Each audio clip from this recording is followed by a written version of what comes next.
Hi everyone, Will here with Focus Live. Well, a new property report from our partners at nzherald.co.nz revealed the top 10 places to look for in New Zealand if you're looking for capital gains in 2020. And Catherine Smith from nzherald.co.nz is here. Now, Catherine, where do we go and make that money? Well, there's some obvious places and there's some surprises. So I'll start with the obvious places. So the obvious ones are Northcote, Sure. New Lynn, Onehunga, Glen Innes, which is also known as Waiotaki, Mount Roskill, and Wynyard Quarter, which is the upscale area. The waterfront. The waterfront, yeah, but that's all about the whole redevelopment around America's Cup, so that's kind of a little out on its own. Sure. And then the two in Auckland that are surprises is Albany and Manukau Central, and then the other big surprise is Tauranga Central. Okay, well, why Albany? Let's start there. Well, Albany is going to grow because there's a lot of development coming in, mainly from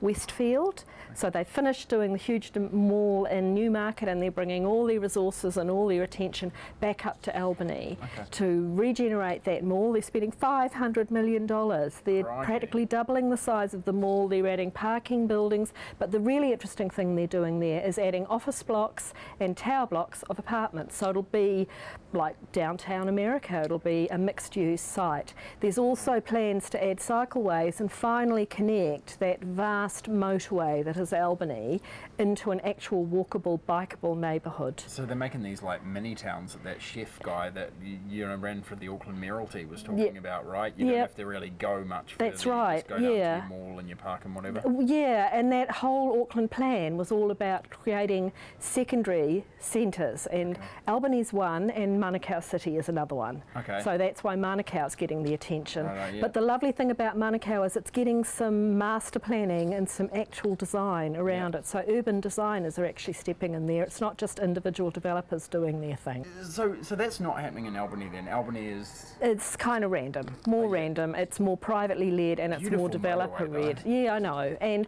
the thing that makes Albany special in terms of development opportunities is because it is on a motorway and it's also on the busway. And the thing now that will rescue the shore, because nobody thought to put trains up there, is busway. Where is Tauranga Central? That's close to a motorway as well, I gather. Yeah, but Isn't the whole thing, of Tauranga close to a motorway? Yeah, pretty much. But the whole thing that they're doing now in that town, because for years it has been about cars, is that they are also turning the town round to face the harbour. It's actually on a really beautiful setting, and it's always been ignored.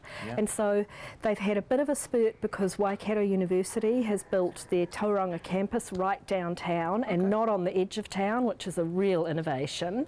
And so that's bringing 1,000 people in now, and it will only get bigger.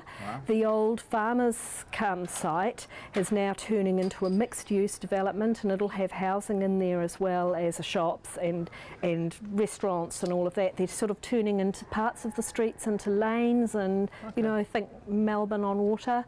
And then the other thing they're doing is adding lots of cycleways and walkways. But listen, let's recap actually, because there's a good yarn here, right, in terms of why these places are the up-and-coming places.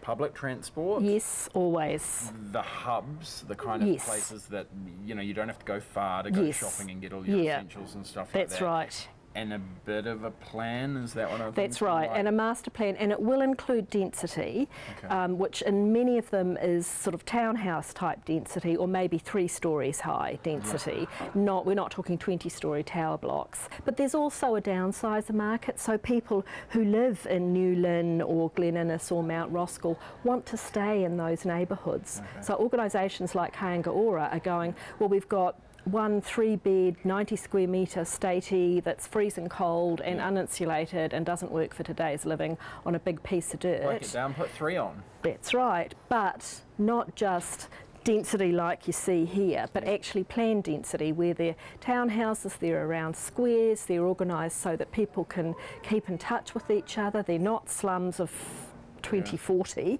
they're definitely thinking about keeping a community together. We're thinking long-term, Catherine Smith. And property always is. Probably better than the occasional flip, right? The details on all this and that other report that we talked about as well, right, in terms of demand, that's all up now at nzherald.co.nz. We'll be here on Facebook Live as well with breaking news. Bye for now.